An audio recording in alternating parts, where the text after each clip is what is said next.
A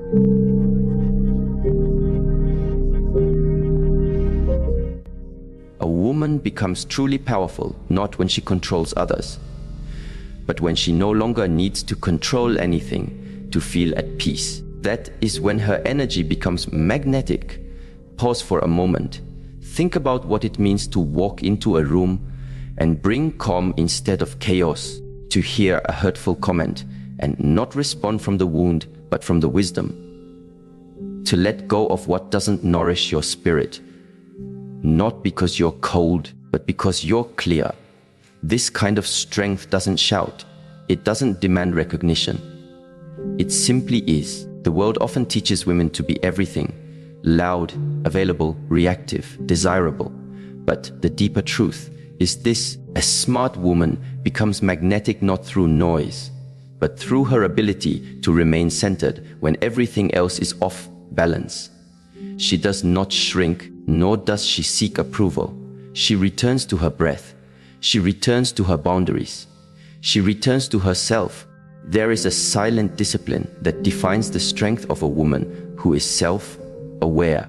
Not the kind of strength that pushes against the world with loud declarations, but the kind that holds its ground with quiet certainty. You can see it in her presence. She does not need to prove her worth or overextend her heart to be validated. She moves through the world with the understanding that her energy is not something to be scattered. It is to be guarded, directed, and honored. To guard your energy is to live intentionally. It means that you do not allow every passing emotion, every random conversation, or every chaotic person to find shelter inside your spirit, because not every connection is nourishment. Some are leaks. Some people are not offering companionship. They are feeding off your calm because they haven't cultivated their own. The moment you begin to treat your emotional presence like a sacred space, your life changes.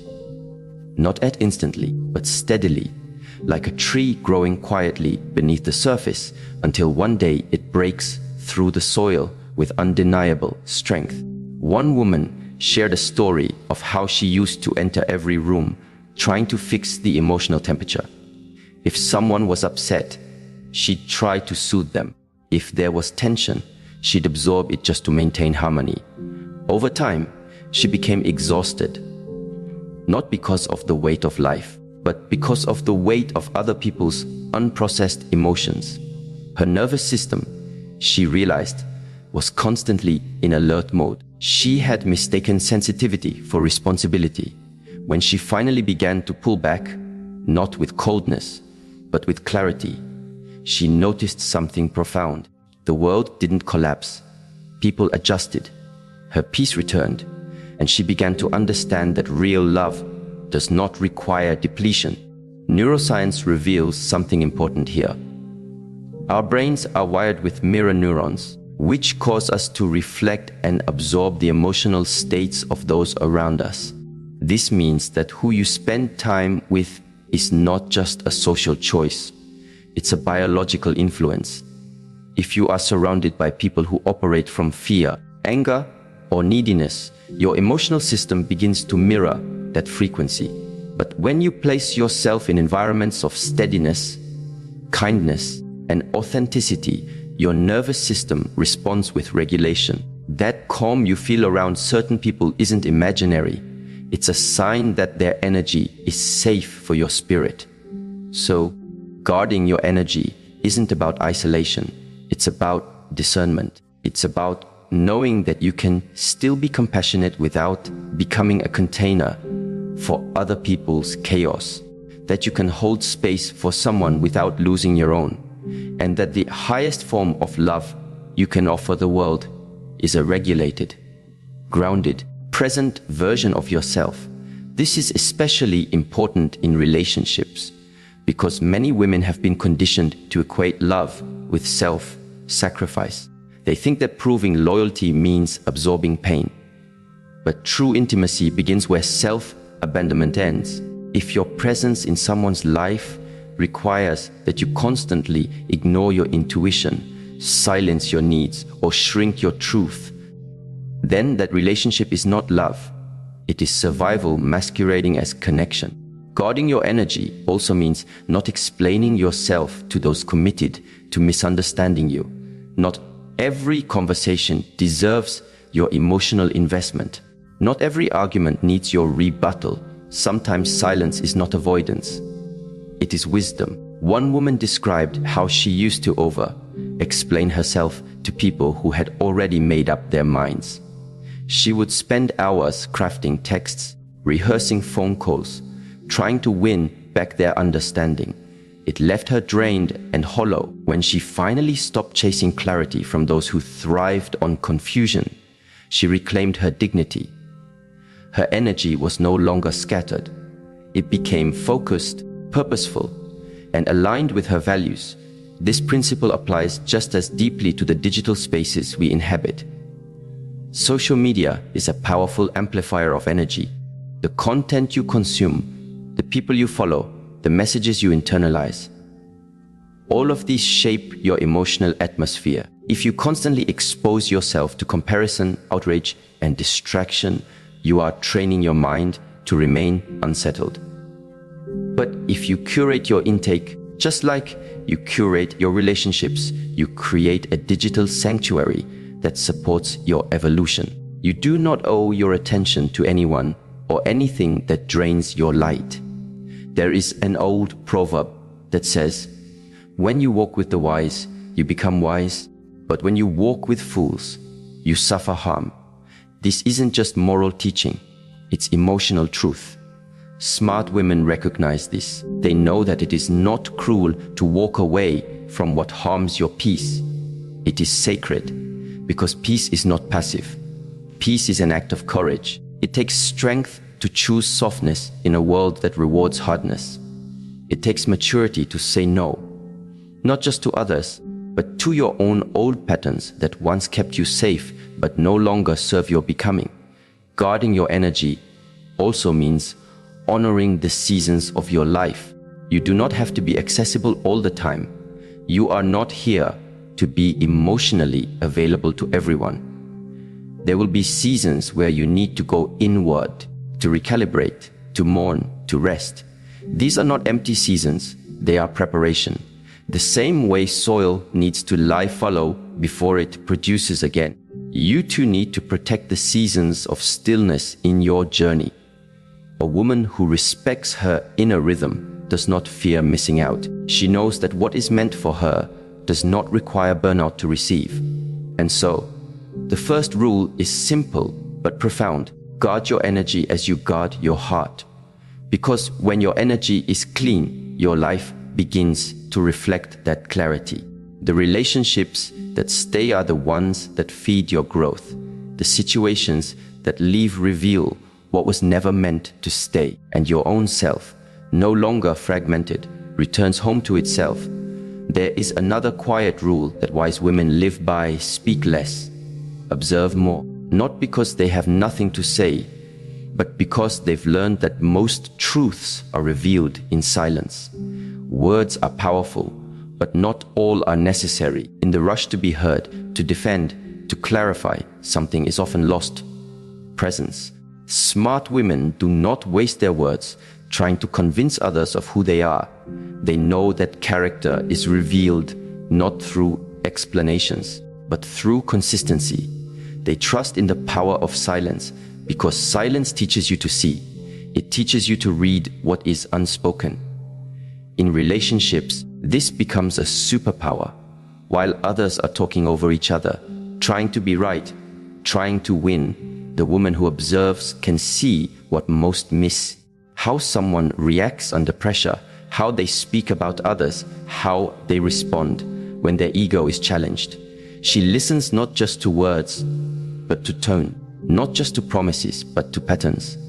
There is a deep spiritual clarity that emerges when you begin to value observation over reaction. You become less impulsive, more grounded.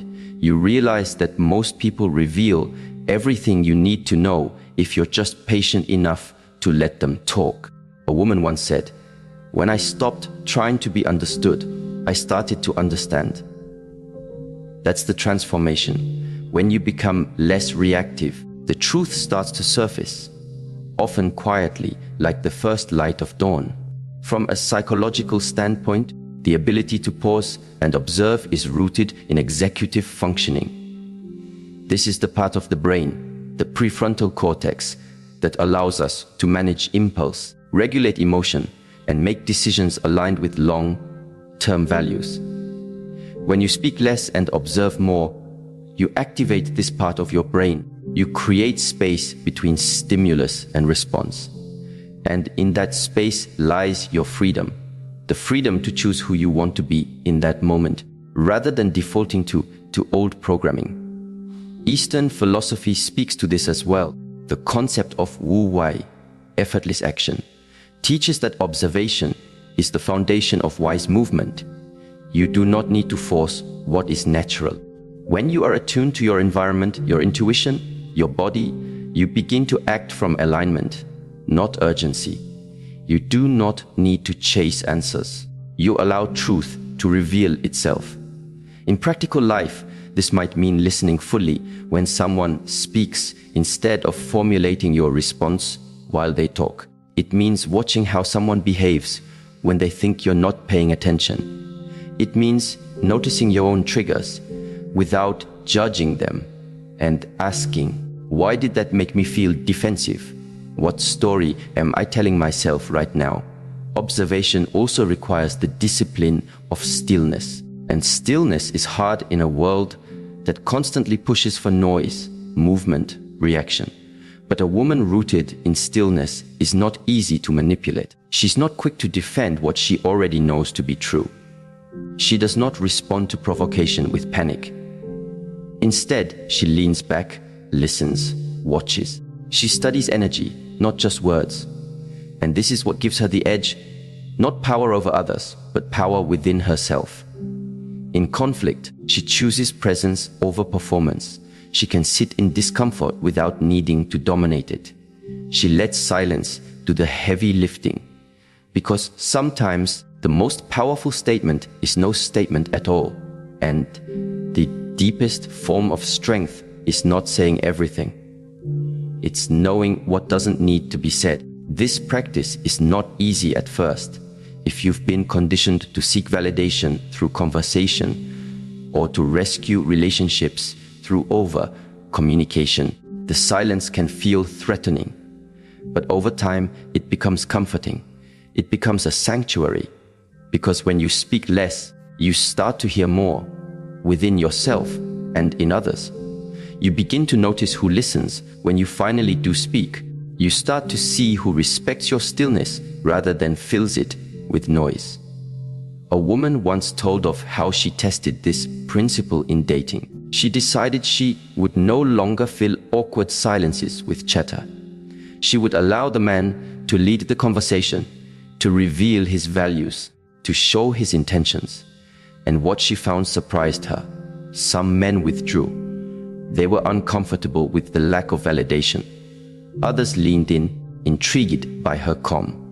But the most important result was not about the men, it was about her. She felt empowered. She felt in control of her space. She felt free. To speak less and observe more is not about silence for silence's sake. It is about creating space for awareness. And from that awareness comes wisdom. The kind that doesn't need to argue. The kind that doesn't need to explain. The kind that simply knows. And in knowing becomes immovable. Because when you truly observe, not just with your eyes, but with your soul, you begin to see the truth about people, about situations, about yourself. And in that truth, there is power. Quiet, steady, unshakable power. The kind that doesn't need attention. Because it already has presence. There is a subtle transformation that takes place in a woman's life the moment she shifts from seeking to aligning. It doesn't happen all at once. It begins with a quiet awakening, often born out of exhaustion. The exhaustion of chasing people who don't see her, of trying to impress those who only value her when she's bending, of pouring effort into places where her presence is only acknowledged when it's convenient. And in that quiet turning point, she starts to ask herself a more powerful question. What if I stop chasing and start aligning? Alignment is different from ambition. It's not driven by the need to prove. It's rooted in clarity. You are no longer acting from the fear of being alone, but from the knowing that being alone is not the worst thing. Being disconnected from yourself is. Alignment means your choices begin to reflect your values, not your wounds. It means your yes is honest and your no is clear. You are no longer available for emotional transactions that cost you your peace. You stop responding out of fear and start moving from trust, not trust in others, but trust in your own path. Many women spend years chasing attention, affection, and recognition, believing that if they just give more, please more, prove more, they will finally be chosen. But the truth is, what is truly meant for you will never require you to chase it down. It will come as a result of your alignment. A woman who is aligned with her truth becomes a magnet, not a pursuer. She doesn't run after what's running away. She plants herself deeply, like a tree that knows the rain will come in its season. She understands that desperation distorts discernment. This is not just spiritual wisdom, it's also neurological truth. When you are in a constant state of chasing, your sympathetic nervous system is activated. This is the stress response. Your body is flooded with cortisol, your heart rate increases, and your mind becomes focused on threat and lack. You begin to overanalyze, to cling, to panic. You start interpreting silence as rejection, boundaries as abandonment, and distance as punishment. But when you begin to align, your parasympathetic nervous system activates. Your body relaxes, your breathing slows, and your mind gains clarity. In that state, you don't chase, you choose. You respond with presence, not panic. There's a story of a woman who used to find herself always falling for emotionally unavailable men. She thought her love would unlock them, heal them, change them. Each relationship followed the same cycle. She would give, and they would withdraw. One day, she sat down and wrote a list, not of what she wanted in a man, but of who she was becoming. She realized she was chasing emotional depth in others that she had not fully cultivated in herself. So she began the work, not of finding love, but of becoming it. She focused on healing the parts of her that equated intensity with intimacy. Slowly, the men she attracted began to change, not because they changed, but because her energy no longer called in what was misaligned. She stopped chasing emotionally distant men because she was no longer emotionally distant from herself. To live in alignment is to make peace with your own timing. It is to release the need to be seen in every moment and to instead focus on becoming someone worth being seen. Alignment does not guarantee that you will not face disappointment, but it ensures that your disappointment will not break you, because you are not acting from emptiness. You are acting from essence. You are no longer performing to be loved. You are living to be whole. And in relationships, this becomes the anchor. A woman in alignment does not settle for almost love. She does not confuse emotional highs and lows with chemistry. She is not swayed by potential. She chooses partnership with those who already live in integrity because she herself walks in integrity. And even if she walks alone for a time, she does so with dignity, not desperation. Her solitude is not a void. It is a sanctuary. She would rather wait in stillness than rush into sorrow. There is a quiet power in knowing that you do not need to hustle for your worth.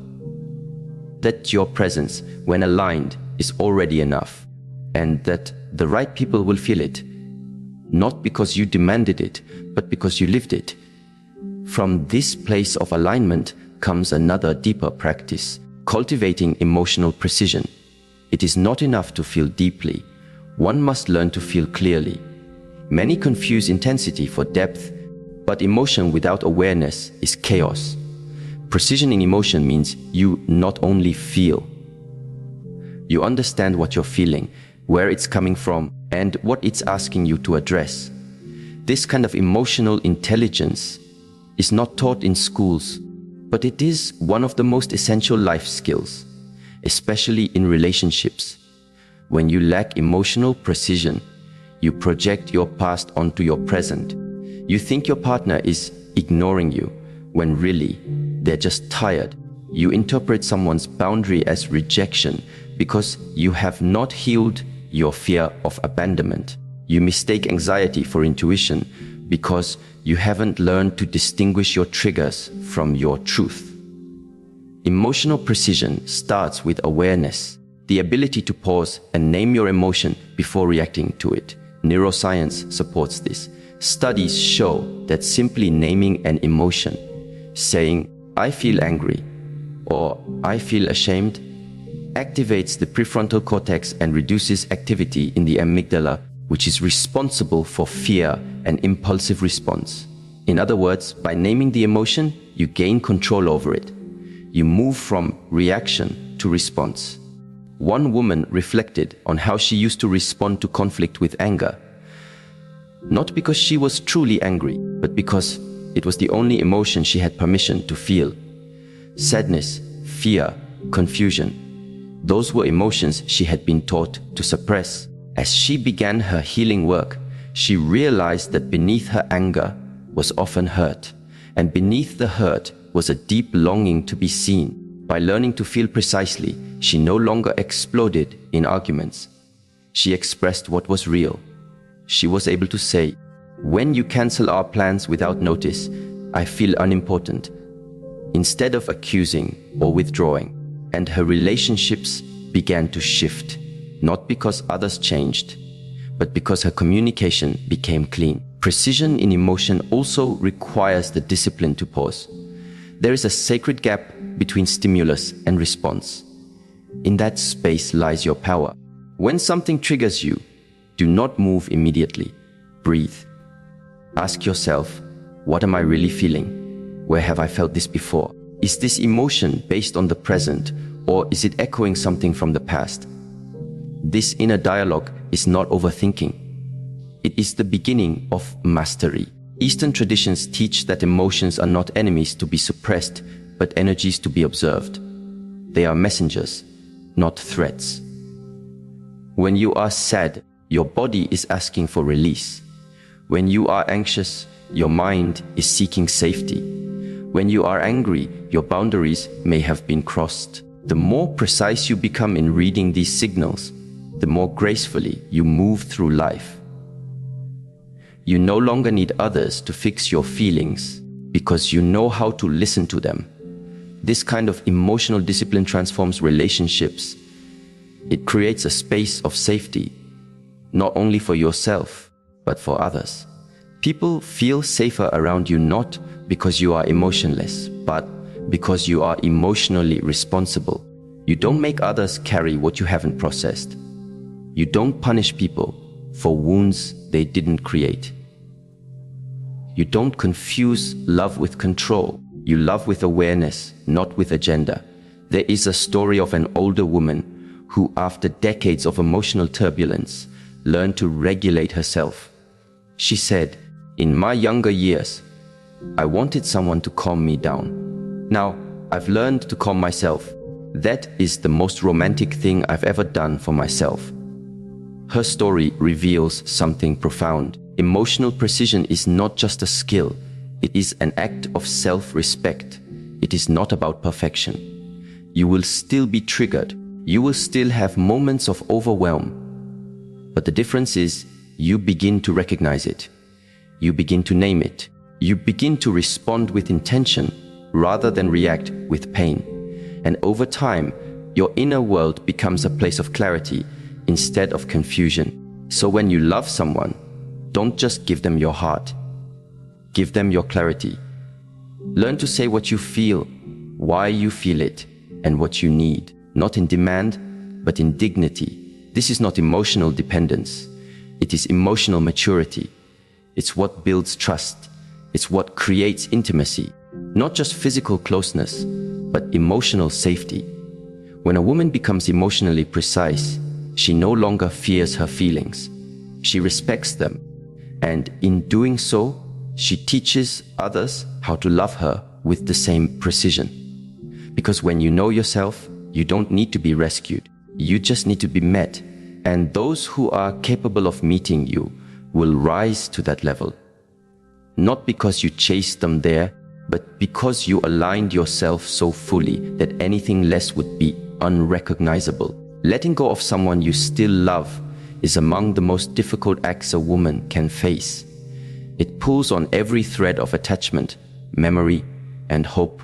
It forces a confrontation, not only with what was, but with what could have been. The mind replays what went wrong, where it could have been different, how one more conversation might have changed everything. But underneath all that noise, there's another truth waiting, quiet, steady, and liberating. Letting go is not about weakness, nor is it about giving up. It's about choosing dignity over desperation. It's about realizing that love alone is not enough if it requires you to betray yourself. The heart can still love someone who no longer respects you. It can still crave someone who brings more confusion than clarity. But the wiser part of you, the part that has grown through pain, knows that continuing to hold on to a one-sided bond is not devotion, it's self-abandonment. There is no nobility in staying in places that continually diminish your light. There is no strength in holding on to people who have already let go of you in their behavior, even if not in their words. Emotional bonds, especially romantic ones, are fueled by neurotransmitters like oxytocin and dopamine. These chemicals don't always respond to logic. That's why even when you know a person is not good for your well-being, your body can still ache for them. The release of oxytocin, particularly through physical touch, shared routines, and emotional vulnerability, creates a neural loop that makes detaching feel like withdrawal. It's not unlike breaking an addiction. That's why the first step isn't just physical distance, it's internal realignment.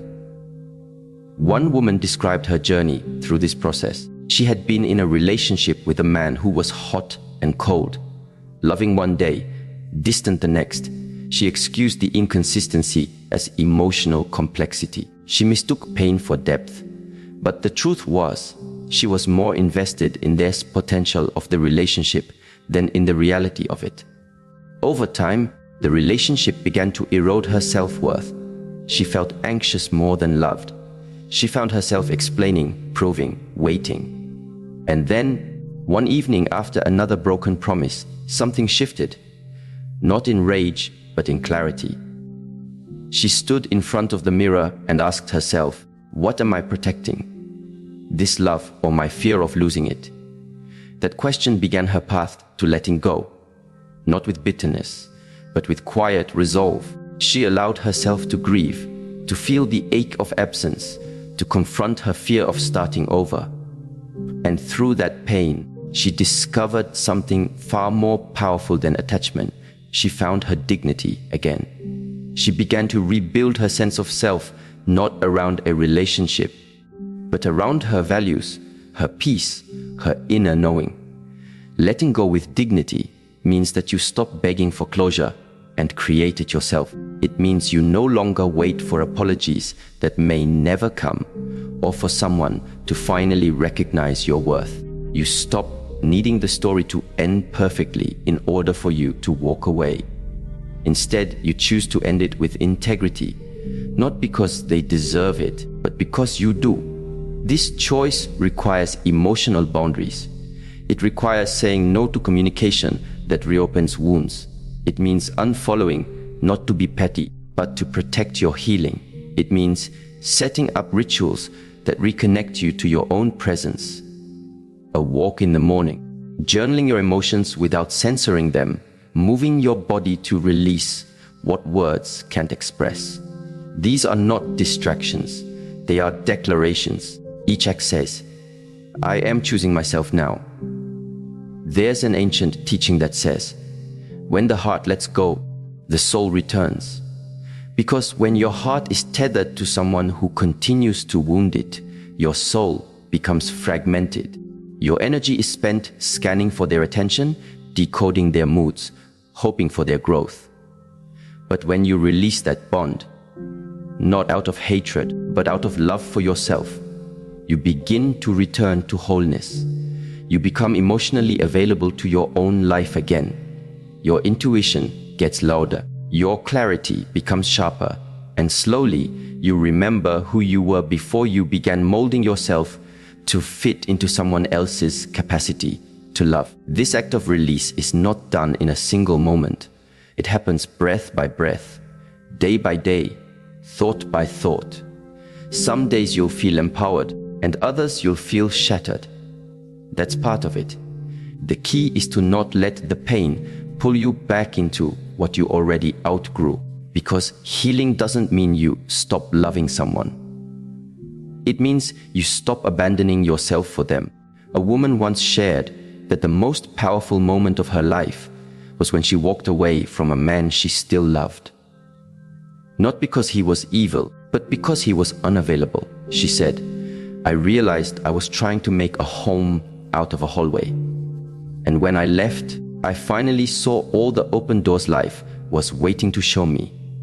When you let go with dignity, you don't just end a relationship, you reclaim the energy that was once lost in holding it together. You come back to yourself, not the self that was anxious, reactive, or unsure, but the self that is whole, present, and enough. And from this return comes a deeper awareness, the realization that your emotional responses are not random. They are rituals shaped by years of conditioning, and to evolve, you must replace reaction with conscious ritual. In that shift lies your freedom. Most people live in emotional autopilot. Something upsets them, they lash out. Something disappoints them, they withdraw. Something triggers fear, they chase or avoid. These responses are often rooted in past survival strategies. But to live a meaningful life, especially in love, you must learn how to respond, not react. This means creating rituals that interrupt the cycle of reactivity and rewire your nervous system toward presence. A ritual is not a habit done mindlessly. It is an intentional practice designed to bring you back to center. For one woman, her ritual was 5 deep breaths before responding to a triggering message. For another, it was writing down what she wanted to say, but not sending it until 24 hours had passed. For someone else, it was lighting a candle and sitting in silence when emotions began to flood her body.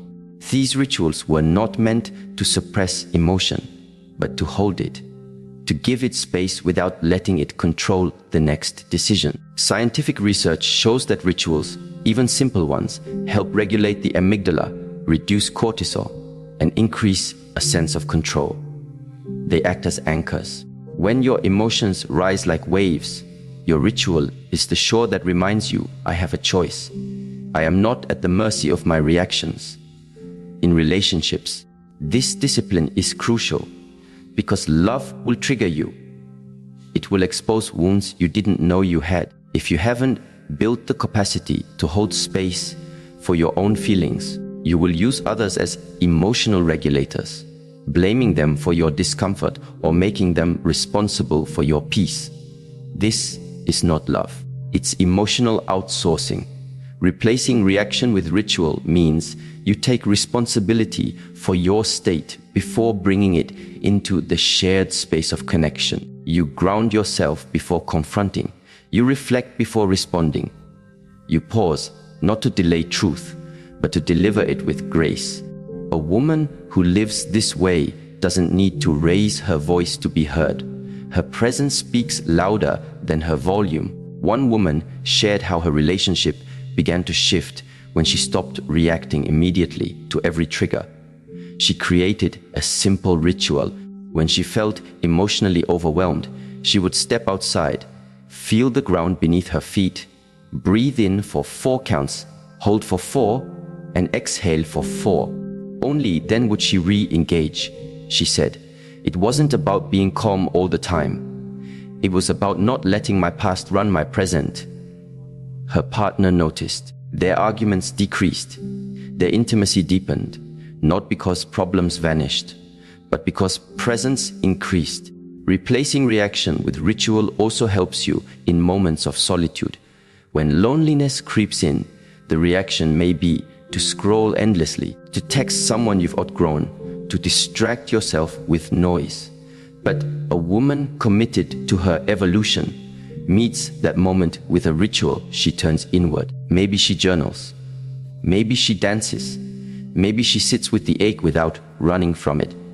And in doing so, she transforms that ache into a teacher. There is a wisdom that arises only when you stop reacting and start listening to your body, your breath, your intuition. You begin to recognize the difference between urgent emotions and important truths. Urgent emotions scream for attention. Important truths wait for stillness, and rituals create that stillness. A daily ritual might be as simple as placing your hand on your heart each morning and asking, "What do I need today to be kind to myself?" Or lighting a candle before bed and releasing any energy that is not yours to carry. These are not just acts of self-care.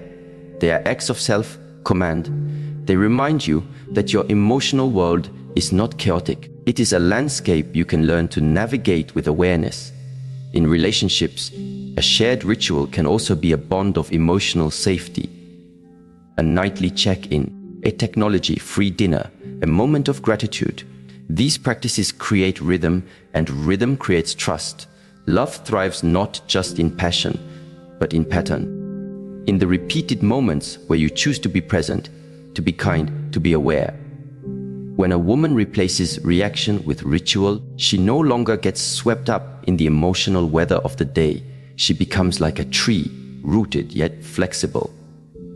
The wind may shake her leaves, but it cannot uproot her, because her strength is not in avoiding emotion, but in responding to it with wisdom.